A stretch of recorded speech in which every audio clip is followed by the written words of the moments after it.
For lesson 17, I'll show you various types of castles. I believe this is what most of you have been waiting for. When you learn about castles, learning only their names and how they look doesn't do anything. It is important that you learn the strong points and the weak points of each castle, and what kind of strategy they should be used in. There's no castle that is perfect and can be used in any strategy. Shogi strategies can be classified roughly into two types, static rook and ranging rook. Static rook is a strategy where the rook, which is the key piece to attack, stays on its initial file and attacks, which is pretty rational. In static rook strategy, the king will be castled in the left.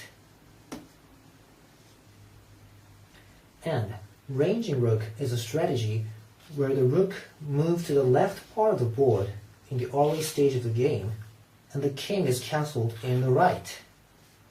Why we should even bother to do that in the first place? Well, I'll explain the merit of ranging rook strategy in the next lesson. Anyway, therefore, we have basically three types of shogi games, right? Those are double static rook, in which both players play static rook, and static rook versus ranging rook, or the opposite. And lastly, double ranging rook. You have to choose the type of the castle according to which of these three types of game you're playing. And today I'll show you castles for double static rook. So let's start with Yagura Castle. The procedure of making Yagura is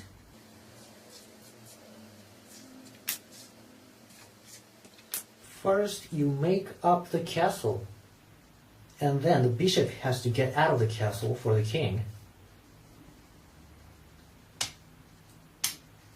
Now the king enters the castle. You can save one move by making it like this.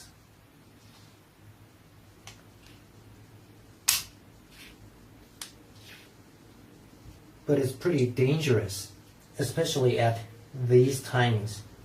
Your opponent will try to open fire.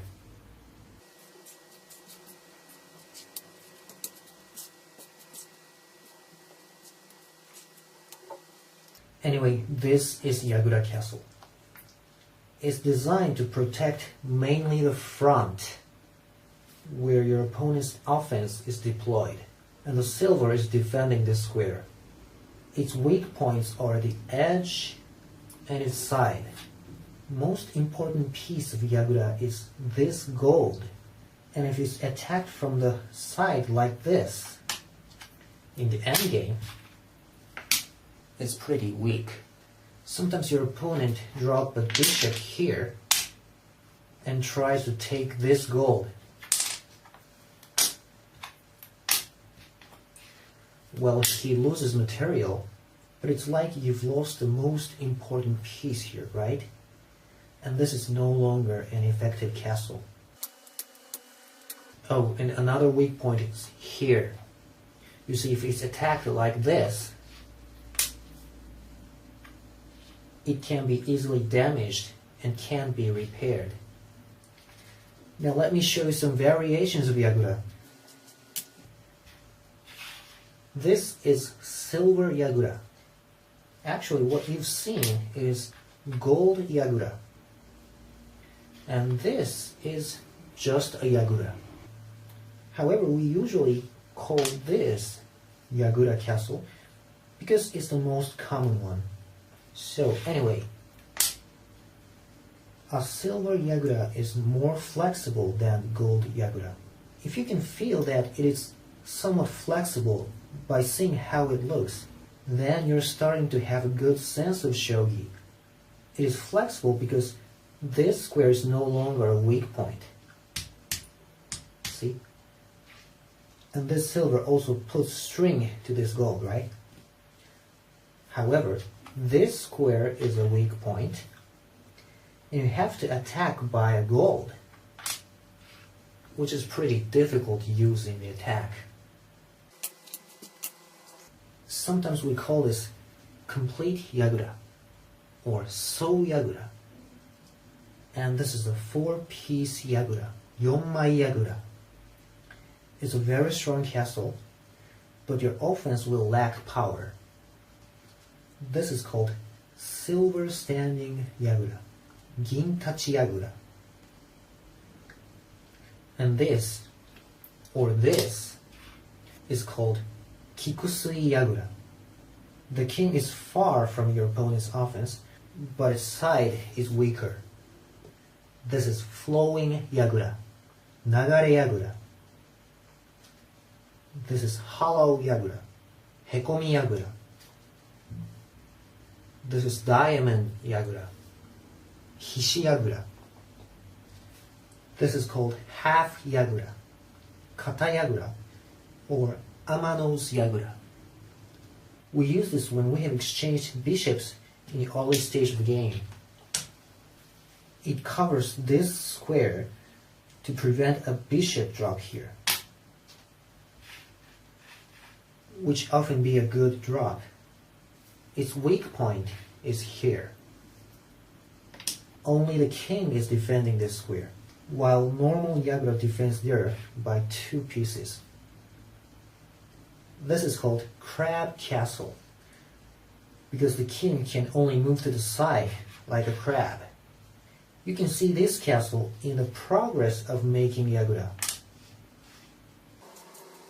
The king stays far from your opponent's offense, but is too weak when it's attacked from the side. There are many other variants of Yagura, but let's stop it right here. Okay, now this is Snow Roof, Gangi, which is peculiar. This castle doesn't defend this square. And the bishop stays here and attack in this diagonal. But it's weak on the side. This is also peculiar. It's right-hand king, Migi Yoku. In this case, the rook is also a defensive piece. Actually, right-hand king is a very defensive strategy, so usually it's used by white. Now let me show you other types of static rook opening. This is double wing attack opening, Aigakari.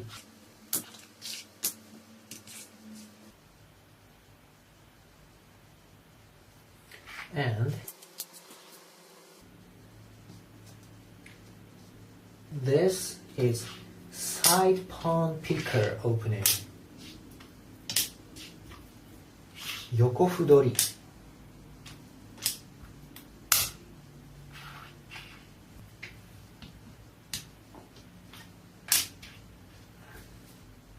In this kind of opening, in which the rooks move right and left, you should castle the king in the center.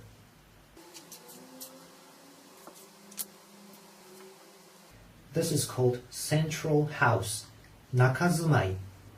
It's defending a wide area so that it prevents rook drop in your own camp.